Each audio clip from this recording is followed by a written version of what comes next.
Welcome to Mogobe Nuggets of Wisdom podcast. My name is Mompoloki Lerumo Mogobe. Our objective is to enthuse, inspire, energize, and empower entrepreneurs and entrepreneurs of all stripes here in BW and beyond. We do so by inviting these entrepreneurs into our makeshift studio. Sometimes we call them to the restaurant, sometimes we go to our studio, and we ask them to share their experiential knowledge, their experiences and their expertise, and we ask them as many questions as we can, aimed at empowering you also as a viewer.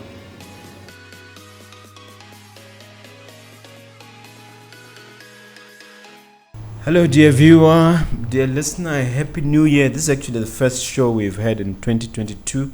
I'm so excited to welcome you back to your favorite podcast, Mogobe Nuggets of Wisdom podcast, where we do our best to bring to your attention, for your benefit, the cutting edge information about entrepreneurship. We find both aspiring and established entrepreneurs to come and share their experiences with you. And today I have one such entrepreneur in Mr. Lukundo Simpemba. Mr. Simpemba, welcome to the studio. Pleasure for having me. Yeah. Yes, sir. Just spend a little bit of time, a minute or so, explaining who you are and what your business is all about. Okay. As you've rightly introduced me, my name is Lukundo Simpemba. I'm an entrepreneur in the fashion and entertainment sector. I had a company called Bantu Gold. Bantu Gold is all about fashion, celebrating the heritage, traditions, through African prints, putting them to the forefront and allowing us to be able to compete with the European high fashions. Similarly to how you have your Louis V prints, we realize that, there's that gap in the sense that African prints are so unique. There's so many that we can use. So we'll talk hence that's how, yes. We're going to talk about Majita, your company, and Bantu Gold. But yes. Before we do, share your background in terms of your professional training, etc. Okay. Well, I'm an accounting and finance graduate. Mm-hmm. Yes, I also have years experience working in audit, in the audit department of an accounting firm. So as of 2021, I stepped away from that profession to pursue my passion. Yes. So in brief, those are my qualifications. Mm-hmm. Yes. Okay. Have you had a prior job before moving into fashion? Fashion, it's self-taught. Mm-hmm. Yes, it's self-taught. I learned from my mom. My mom is a very good tailor. So yes, in that regard, besides that, it's self-taught. Let's talk about Majita. Why Majita? Where does that come from? As Majita, it celebrates the spirit of togetherness. Yes, that one it's run by three brothers, the Motsebe brothers. Yes, and the concept is all about bringing people together through clothing, through events, through products. So it's something that celebrates that.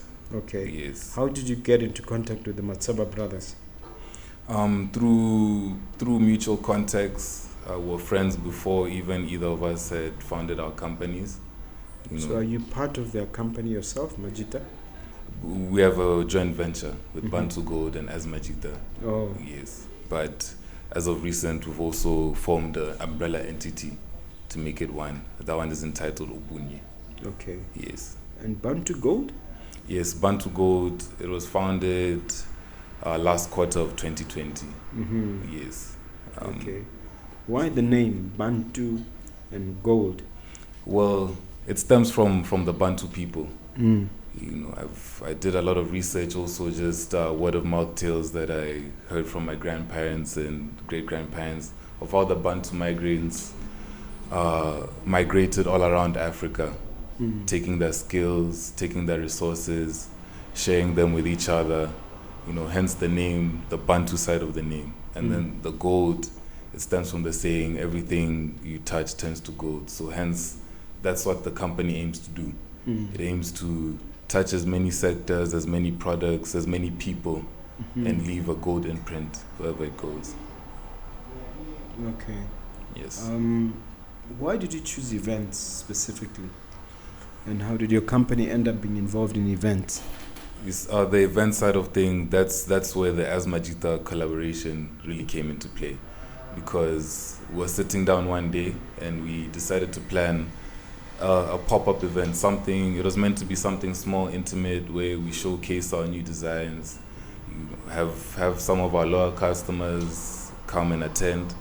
But when we had that event, it was in CBD. The attendance, it was where in the CBD? By Zambezi Towers, La Santa restaurant. Okay. Yes. So the attendance was mind blowing in such a way that we did one the following weekend and the following weekend. Okay. Yes. So we have a roof deck at the top of this building, 1,200 square meters. Okay. In size. What sort of events do you think you can do in such a place? With that size, would keep it something along the lines of having a performing act, or would create a concept that will really attract people. Something similar to the one that we're even having, that we do monthly at Botswana Craft, which is a sip and paint, where we invite delegates, we invite guests, we sell tickets, and then we have a fine artist sit down in the center and lead the attendees on a painting. Because you call it sip and paint. Yes, sip and paint. How does that work? Well, as an attendee yourself, you arrive, you'll be greeted by a complimentary cocktail. Yes. After that, you'll get a set of paint supplies, which will be a set of brushes, a canvas, an apron, and a palette. And then you also have access to unlimited paint. Once you take your seat, you'll be led by the lead artist for the day. Like the one for this one, it's Tumeleng M, a very renowned Motswana fine artist. So she'll be painting and you'll be doing your best to follow along. Yes, so it's similar to an art workshop, but entertainment. No one will judge you whether you end up with a stick figure at the end of the day. Yes. What's a stick? I know what you mean. Yes. All right. There's a trend. I'm sure you are at the cutting edge, so you're fully aware of this, where people are really trying to go back to their roots, trying to identify with their culture, and there's a general cultural awareness in spite of the modernization, the Instagram culture or instant gratification culture, as I call it. Yes. There's still that trend. Looking at your companies, are you trying to take advantage of that trend, and in what way are you becoming part of that trend? Well, we wouldn't say that we're trying to take advantage of it. We would say that it's been a part of us. Even from growing up, we've realized that, without even realizing it, that we apply it in our business principles such as botu, respect. It's come out in the way we deal with different stakeholders, suppliers, your customers. So it's for us, it's not a matter of following the trend. It's a matter of being true to ourselves. Hence the name. Even a name like As Majita, it could have been As Friends, but the Motsebe brothers really wanted to keep it as close to home as possible, in such a way if the brand were to be exported to, let's say, your Europe, your Germany's, the same way we wonder what Adidas means, they should also wonder what so Bantu how do you Gold explain means. it to a European, what Majita means? How do you capture that essence? Yes, as friends, as friends, whatever you do it as friends, as guys, yes, as dudes, yes. But it's what I'm saying. As friends, it's unisex. The ladies are as important as the guys. Even ladies can be Majita. Okay. Yes. They don't mind that. We don't mind at all. And coming to yourself as a business owner, how are you applying African traditions and African outlook to your own journey as a business owner and your own efforts? Yes, it's always important to remember where I'm coming from, and not to get carried away in whatever else may come up. There's certain also myths about the business sector, myths that may go against the traditions that were raised. Even in a situation, let's say we're dealing with a supplier who's late, instead of maybe raising my voice or disrespecting him as a human being, I also have to remember the human aspect that we're always taught growing up as an African child. Yes, and then to take it more technically, even what we do at Bantu Gold, the Bantu heritage is at the forefront of whatever we do, from the way we design our cards, from the way our logo, from our prints. Even when we take it to events, we always make sure, even if we're calling someone internationally, the local acts have also to be celebrated as well. Yes. This collaboration between you and Majita, how has it affected your growth and your bottom line, or how has it benefited you and your customers? Yeah, there's a saying that I've always been taught. You rather collaborate than compete. The fact that I've been able to work with 3 brothers and their team, and they've been able to work with me and my team. They've discovered weaknesses in myself and in my business, and those weaknesses were their strengths. And like that, we pull each other up, we share resources. So it's been very beneficial.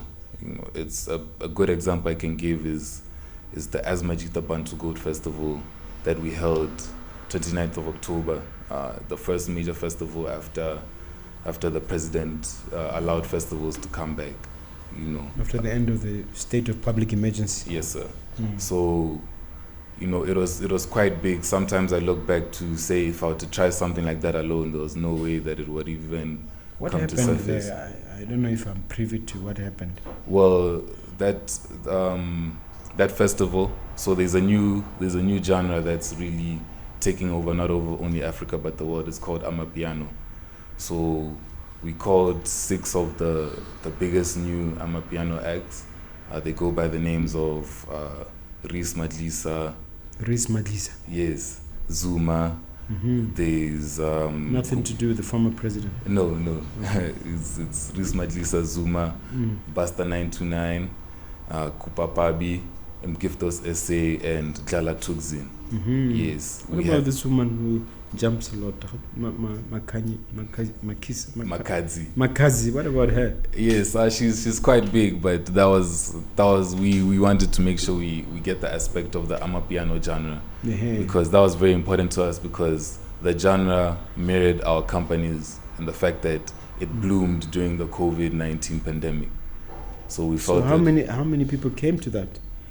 It was in the thousands. Whereabouts was it? It was Boatle. Okay. Yes, Boatle by Escapade by James. Yes, we had the farm. I've heard restaurant owners, including myself, complain that Yes. you're taking our customers away into the bushes. Is that what it is? No, we work hand in hand. We work hand in hand.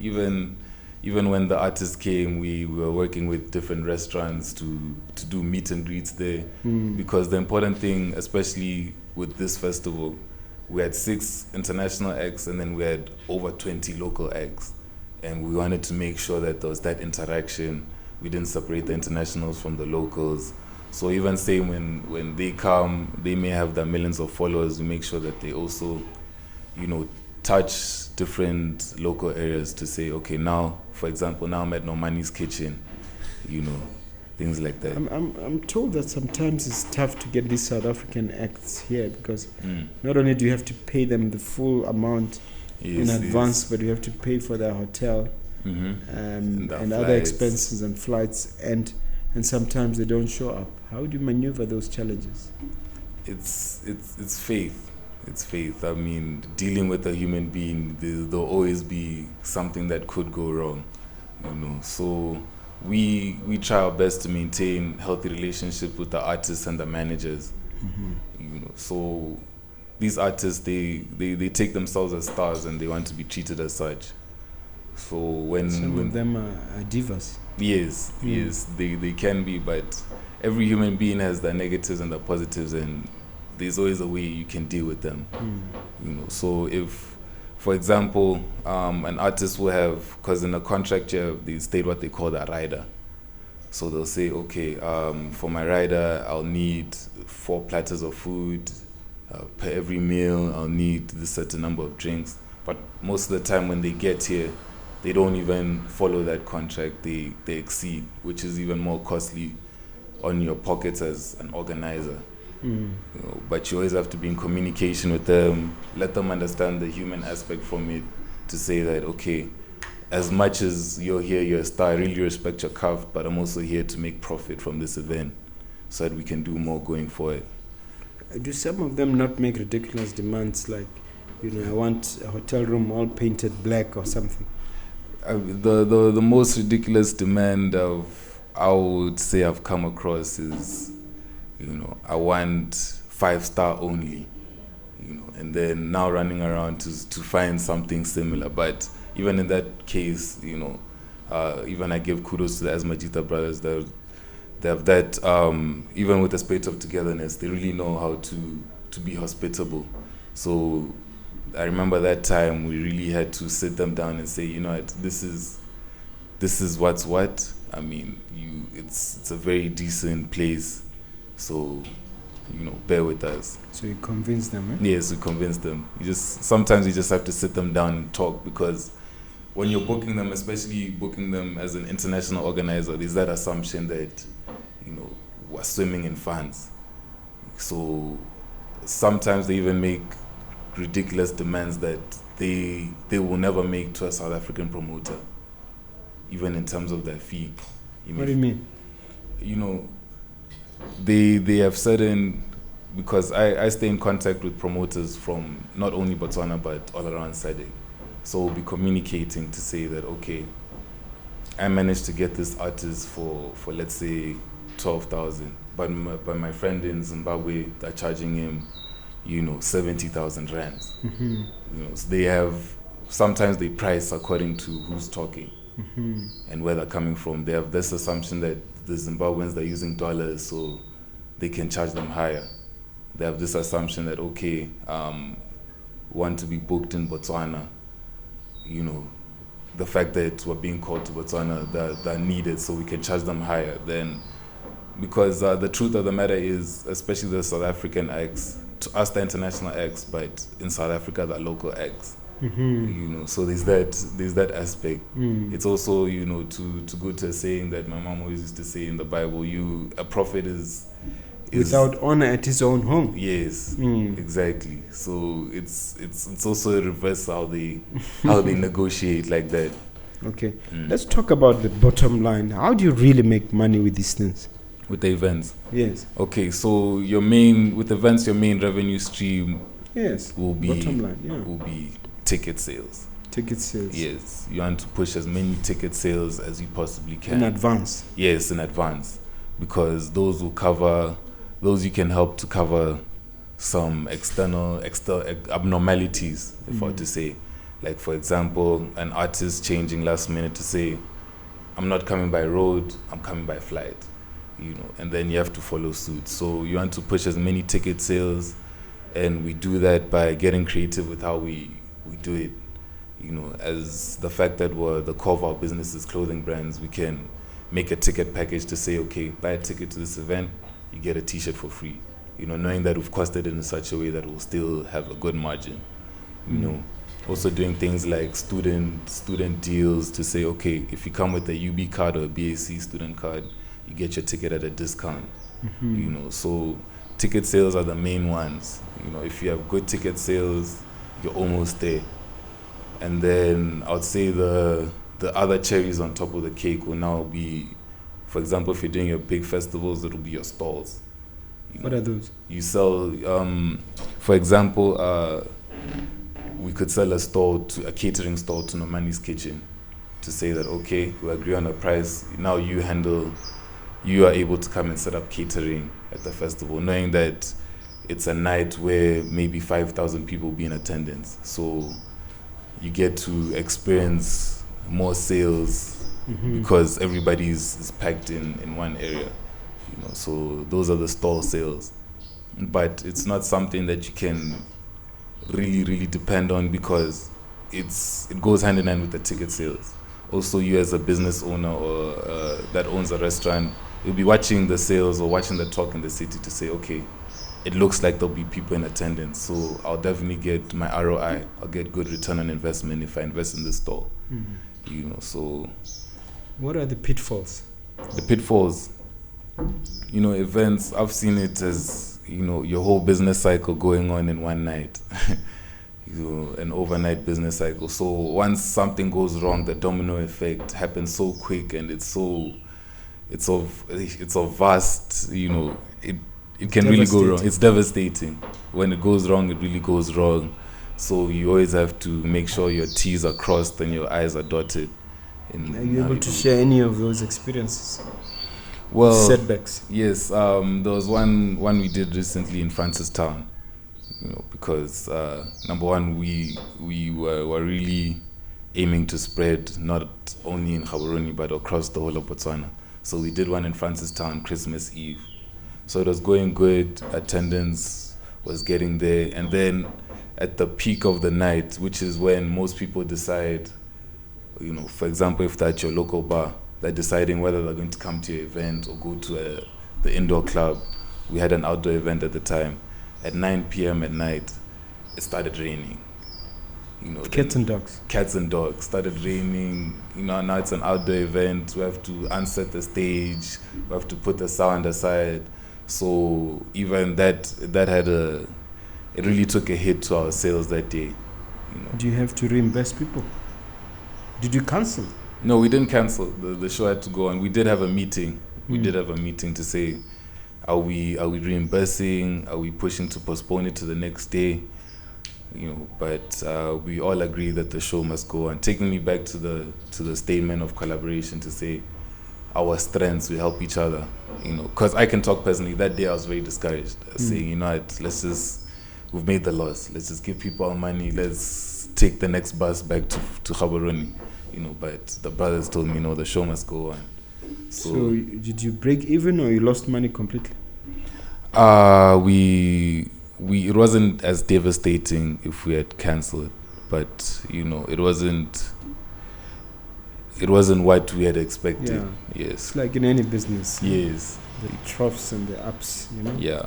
Valleys and mountains. But we can say that, with that event showing our tenacity, it also showed our strength as not only entrepreneurs but the strengths of our brands. To say, a lot of people are surprised to say, because it got to a point where we ourselves as organizers were resetting up the barricades, helping the stage people, were really getting involved. So, is there a particular promoter that you look up to, or a particular event organizer that you respect out there? Yes, I look up to a couple. Really look up to a couple. Also a couple that have also taken us in and extended our advice. There's PP. He's the one that's always bringing Makadzi. Yes, he's a legend in the promotion game. He's also extended his hand of advice and help. Whenever we need. Same with Zayn Aftermath. He does a lot of promotions, from club promotions to bigger event promotions. And then another big mentor we can say in our lives would be the owners of DC Tours. How so? Yes, Lepsi and Priscilla. They've really extended, they can go to a point of sitting us down and wanting to see, okay, what are you doing next? We send them a business plan. They show us where our loopholes to say, it's going wrong like this. Give us advice from, of how long they've been in the promotion game, the restaurant game, hospitality, and just general business advice, and, in that regard. Okay. Yes. There's another one called Gilbert. Do you know them? Is it Gilbert Promotions? Yes, that's PP. That's PP. Yes. Sorry, I know him as PP. Yeah. He's also president of Botswana Promotions Associated. Yes. Yeah, yes. He's been a guest on this show before. Yes. A very good man. Yeah. Oh, I didn't know he's also called PP. Or yes. Maybe that's in the inner circles of the promotions. Yes. Yeah. All right. There's a philanthropic element in all of this. So, what's the importance of philanthropy? And how do you operate philanthropically speaking? We believe, no man's an island. Even as we experience success, we shouldn't forget about maybe the people less fortunate or the people who are about to be fortunate.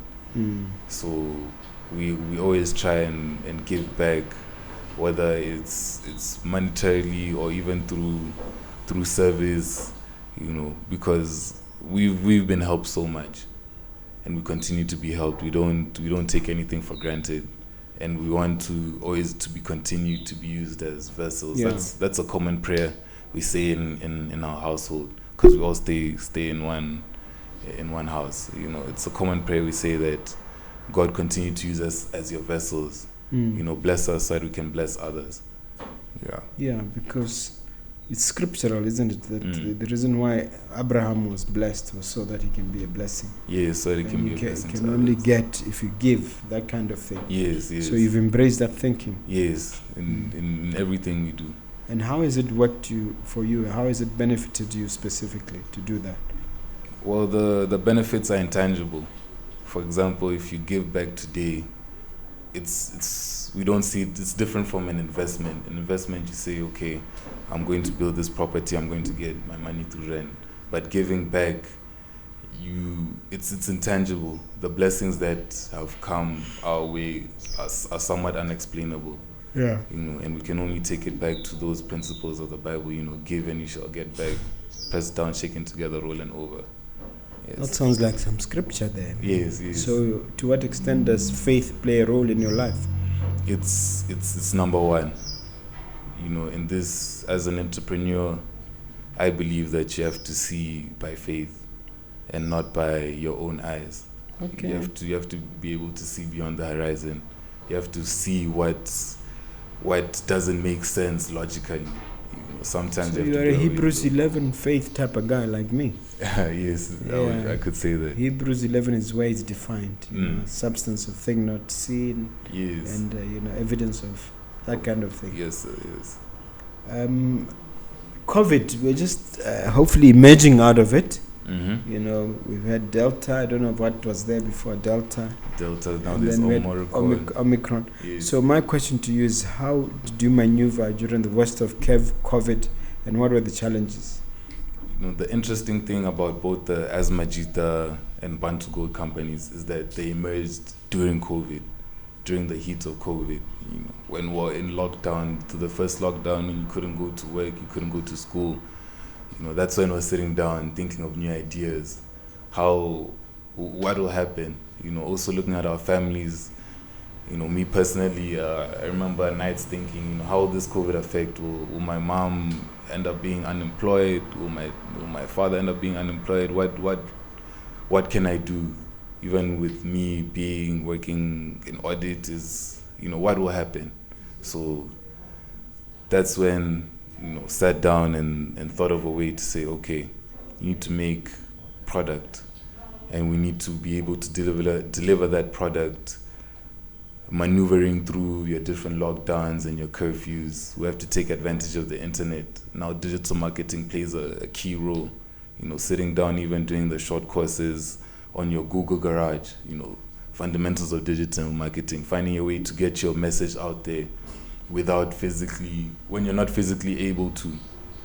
So that's the main thing of how we maneuvered. The interesting thing with Bantu Gold, the first product we had was masks. That was our first product to say that, okay, we realized that, okay, now a law has been passed where 2 million people need to, it's a must. It's the new, it's the new water at this point.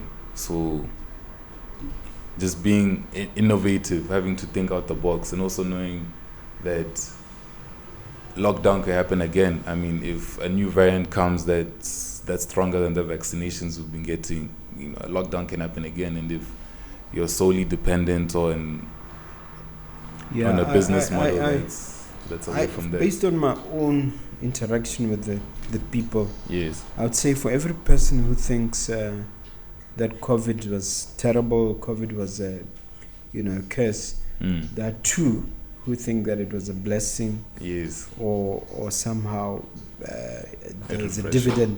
dividend that came out of it. Mm. So where do you stand? Are you one of those who say it was a curse, or you believe it was a blessing? And if so, support your argument. Well, I would say, I wouldn't want to be insensitive to the lives that were lost by this day, by the COVID pandemic, the coronavirus. It's devastating in that regard. We lost a lot of leaders, a lot of good people who were taken away by this pandemic that just came. So in that regard, it will always be devastating. But I've tried to see the silver lining and always see a way out, because growing up, I've always been taught that in life, things will go wrong, but if you complain, it doesn't change anything. The problem will still be there. So you just have to sit down and try and be as innovative as possible in that respect. Okay, you personally, how has entrepreneurship benefited you? What are the benefits of entrepreneurship, if you could explain them? Mm-hmm. The benefits is, when you do win, you win big. Whether it's the financial aspect, also the self-actualization aspect, to say that, this is an idea that started in my bedroom. It started in my head. From there, it went on to paper. I jotted it down. From there, I printed a business plan. From there, I ran around. I sourced funding. Now it's here. Yesterday, I made a loss. Today, I'm seeing profit. In that respect, there's a lot of, self gratification and actualization that comes from actually building something from nothing.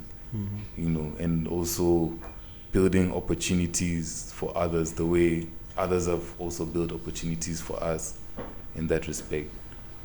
So that's what I can say about entrepreneurship.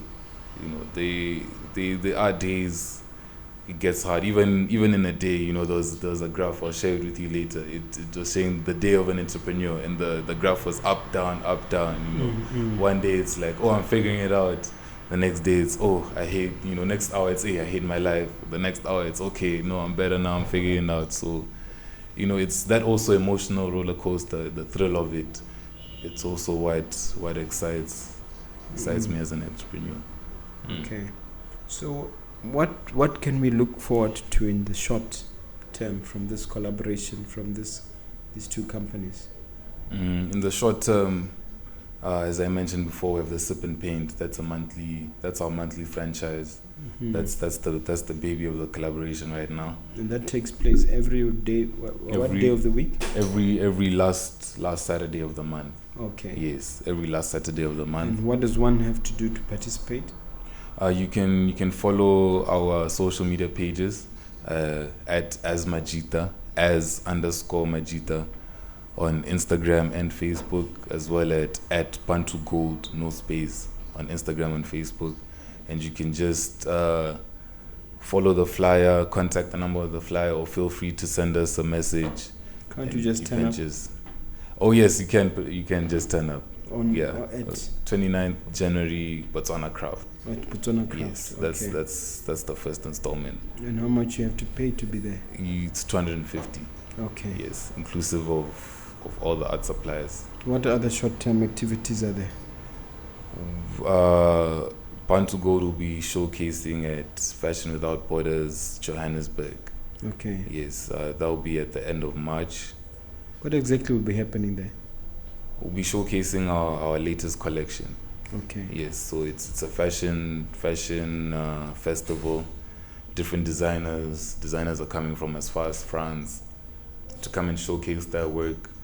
So Bantu Gold has also been invited to showcase this collection. At the same time, I have an opportunity to rub shoulders with some of the most celebrated designers, to share information and overallly network.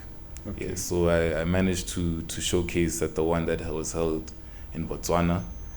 Unfortunately, it was on the same When day was as 29th October, No. same day as the festival that I mentioned earlier. So that one is at Grand Palm. Now this next one is going to be in Johannesburg on the 25th of March. Okay, long term?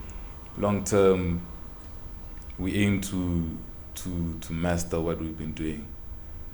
To be able to be the masters of events and be the masters of fashion. We also have our sights set on markets around SADC. We look to franchises like your Coachella festival. And Where is that? That one takes place in California, in the United States. So that festival, it's such a big name that it's able to travel, to a point where you can have Coachella Africa, and the name itself will attract people. Does Coachella stand for anything in particular? I'm not aware. It was made by a bunch of college friends. So where they got the name particularly, I'm not aware. But it's turned into something that's really big. It's turned into something that even one can put on the bucket list.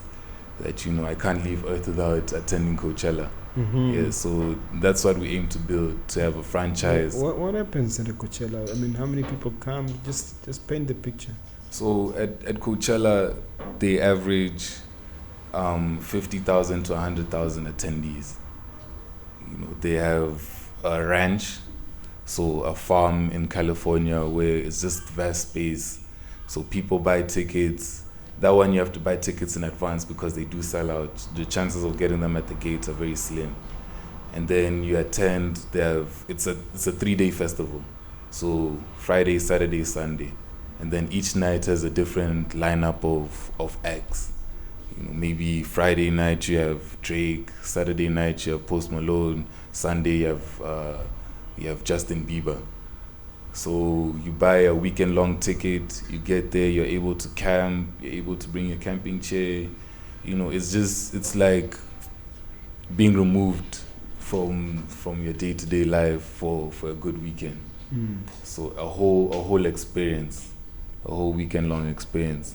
Multiple numbers of stages, because the events that we've been doing this side, even what other promoters have been doing, is just your one stage event.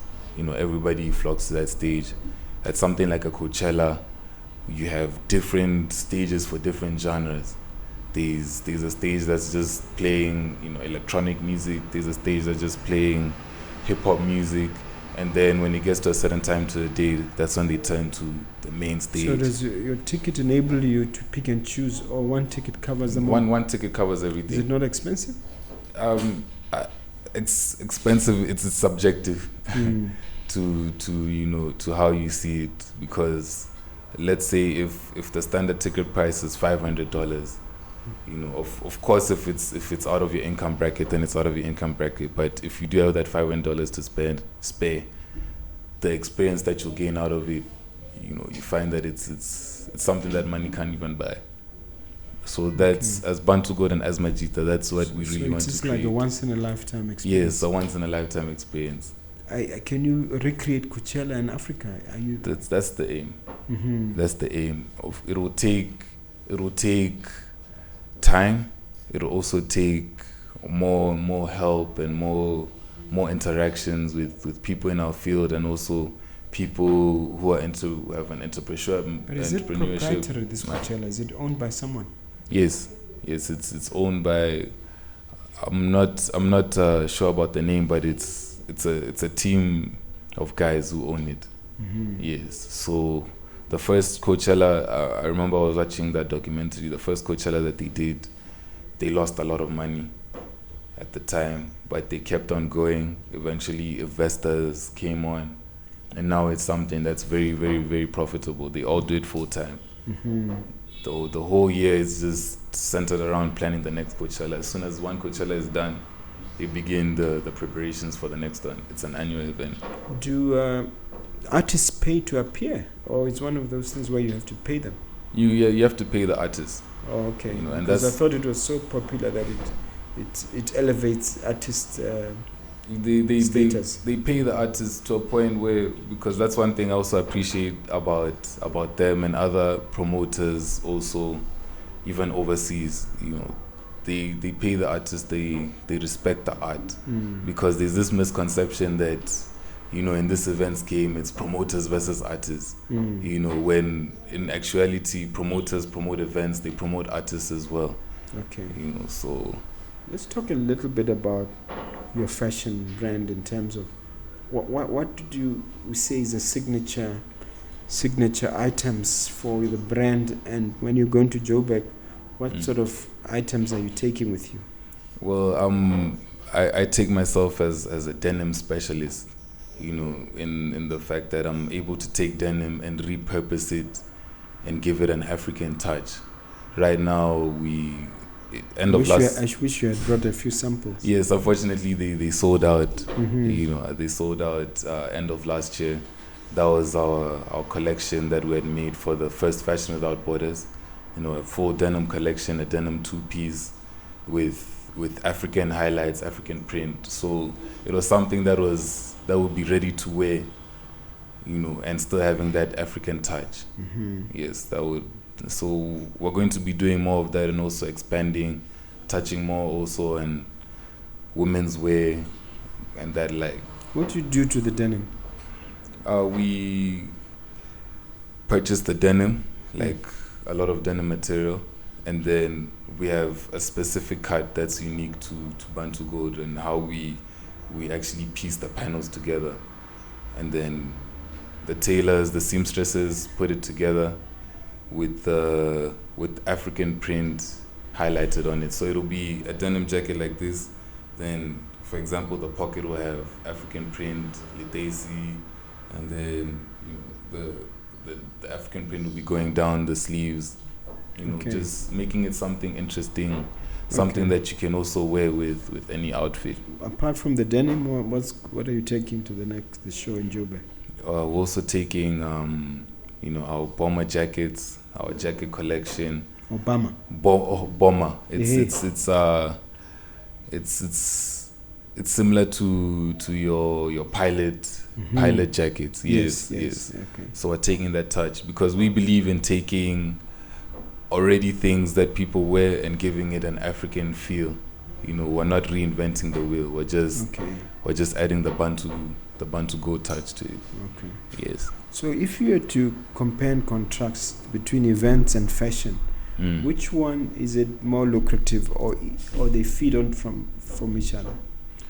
They do feed off each other. I would say fashion is lucrative. It's just that it's more capital intensive for you to really get the returns that you would get for the same amount of capital in an event. With an event, if you can find the right loopholes, find a bubbling artist that has a good fee, negotiate well with the venue, you can really make dollars on your cents. Compared to as fashion is more of a longer term thing. You have to understand that maybe for the first 24 to 36 months you'll still be in the red, although revenue will be coming in. You have to maybe extend your credit, things of that like. I've heard some entrepreneurs, senior entrepreneurs, advising that it's always best when you start to concentrate in one area. But I think you seem to be saying that yes, they feed off each other and you can multitask. Yes. Can you explain why, the established entrepreneurs may be wrong in your case? Maybe wrong in saying you should focus on one first. Well, I feel as if you should have a focal point, but that focal point can have branches. So even in my mind, I feel as if I'm focusing on one, which is the Bantu Gold and the As Majita. Which is the fashion. Which is, well, my philosophy in this is that, focusing on the brand itself, which is an intangible asset, and there's so much that you can do. There's so many branches that you can grow from it. So the events is one branch, the fashion is one branch, but at the end of the day, they will all push each other. Hence why every flyer that we release for a brand will have As Majita and Bantu Gold. Because as much as we're doing an event, that day is to make money from ticket sales, but at the same time we're building brand awareness to what we may do next with the fashion. Yes. Okay, and then obviously then this other one, the event organizing, is a development from that. Yes, it's a development from there. Okay, an extension of that. Okay. Yes, it's an extension. Okay. You know, it's so that's even as an aspiring entrepreneur, that's the stage I am in realizing that okay, you can branch out. You know, I do look up to entrepreneurs who are able to do mining, logistics, you know, have an accounting firm and seem to all manage, to all balance it. But it's all about being limitless sometimes. Yes. Yeah, you're not limiting yourself, because the limitations you impose on yourself are the only ones that matter. So as long as you're not imposing limitations, you can grow in any direction. Yes. That's what I believe anyway. You know, that's true. That's quite true. You know, you're your biggest enemy, you're your biggest helper as well. Yeah. Yes. What advice would you give someone who's looking to enter these industries, fashion or entertainment? Well, I would say if you have a passion for it, go for it. You know, do your research. Make sure whether you want to go into fashion. For example, when I took the step into fashion, I researched the designers that I really look up to. You know, your Raf Simons, your Virgil Ablohs. Those are designers. Like Virgil Abloh is a designer who passed away just 28th of November. He was the first black designer to head Louis Vuitton. He died mysteriously, didn't he? Yes, but apparently he was having a secret battle with cancer. But he was young. He was quite young. You know, it was quite devastating, even to me who has never met him. But his work has touched me and inspired me to be limitless. You know, and an interesting thing about him is that he was the first black designer to be the head of Louis Vuitton, but he didn't even go to fashion school. He's an architect by profession. You know, so even going back to the point of you saying being limitless, you know, so also going back to the question, you know, research, take a look. It doesn't have to be, a lot of the times when we say research, especially to the youth, you know, we feel like, I should sit down, open a 600-page book. You know, sometimes it's just, you know, sitting down, watching an interview of someone, seeing how they talk, watching documentaries, seeing where they came up, you know, trying to relate that to yourself, you know, having face-to-face conversations, you know, because something like fashion and entertainment, the hardest part and also the simplest part is how to monetize it. You know, because, for example, fashion, I may be able to get advice from you that will help me in my fashion business because you're someone who understands how to maximize profits, how to reduce costs, how to be financially viable.